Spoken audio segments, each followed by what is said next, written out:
സംസ്ഥാനത്ത് അങ്ങോളം ഇങ്ങോളം ആശങ്കപ്പെടുന്ന ഒരു സാഹചര്യമാണുള്ളത്. നമ്മൾ മലപ്പുറത്തേക്കാണ് പോകുന്നത്. മലപ്പുറം കൊണ്ടോട്ടിയിൽ 4 വയസ്സുകാരൻ ഒഴുക്കിൽപ്പെട്ട് മരിച്ചിട്ടുണ്ട്. കൊണ്ടോട്ടി നീരാട് സ്വദേശി ആദം ഐമനാണ് മരിച്ചത്. നീരാട് തോടിന്റെ കരയിലൂടെ നടക്കുന്നതിനിടെ അബദ്ധത്തിൽ വെള്ളത്തിലേക്ക് വീണതാകാമെന്നതാണ് പ്രാഥമിക നിഗമനം. മരിച്ച കുട്ടിയുടെ മൃതദേഹം നിലവിൽ കൊണ്ടോട്ടിയിലെ സ്വകാര്യ ആശുപത്രിയിലാണ്. ശാന്തകുമാർ വെള്ളാലത്താണ് വിവരങ്ങളുമായി ചേരുന്നത്.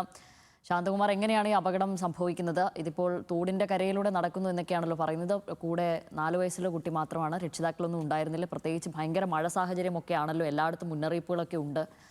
എന്താണ് വിവരങ്ങൾ?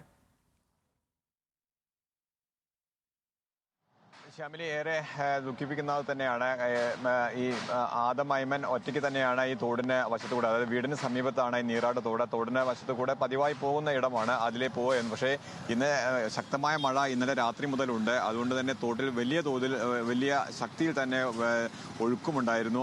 ഈ ഒഴുക്കിൽ പെട്ടിരിക്കുകയാണ് ഈ കുഞ്ഞ്. ഈ വീഴുന്നതോ അല്ലെങ്കിൽ അങ്ങനെയുള്ളതൊന്നും ആരും കണ്ടില്ല, വീട്ടുകാരുടെ ശ്രദ്ധയിലും പെട്ടില്ല. പിന്നീട് ഈ കുഞ്ഞ് അല്പം ദൂരത്തെ ഈ ഒഴുകി പോകുന്നത് നാട്ടുകാർ കാണുകയായിരുന്നു. അപ്പോഴാണ് ഉടനെ തന്നെ നാട്ടുകാർ ഇറങ്ങി ഈ കുഞ്ഞിനെ രക്ഷപ്പെടുന്നത്. ആശുപത്രിയിൽ എത്തിച്ചു, പക്ഷേ ആശുപത്രി എത്തിയെങ്കിലും ജീവൻ രക്ഷിക്കാനായില്ല. കൊണ്ടോട്ടിയിലെ സ്വകാര്യ ആശുപത്രിയിലാണ് ഇപ്പോൾ മൃതദേഹം ഉള്ളത്. എന്തായാലും മലപ്പുറം ജില്ലയിൽ ഈ ഒരൊറ്റ ദിവസത്തെ മഴ കൊണ്ട് തന്നെ ഒരു മരണം കൂടി സംഭവിച്ചിരിക്കുകയാണ്. വ്യാപകമായി നാശനഷ്ടങ്ങൾ ജില്ലയിൽ ആകെ ഉണ്ട്. അതിനിടയിൽ തന്നെയാണ് ഇപ്പോൾ കൊണ്ടോട്ടിയിൽ ഒരു കുഞ്ഞിന്റെ ജീവൻ നഷ്ടമായിരിക്കുന്നത്. ശാന്തി, ശരി, ശാന്തകുമാർ വിവരങ്ങൾ നൽകിയത്.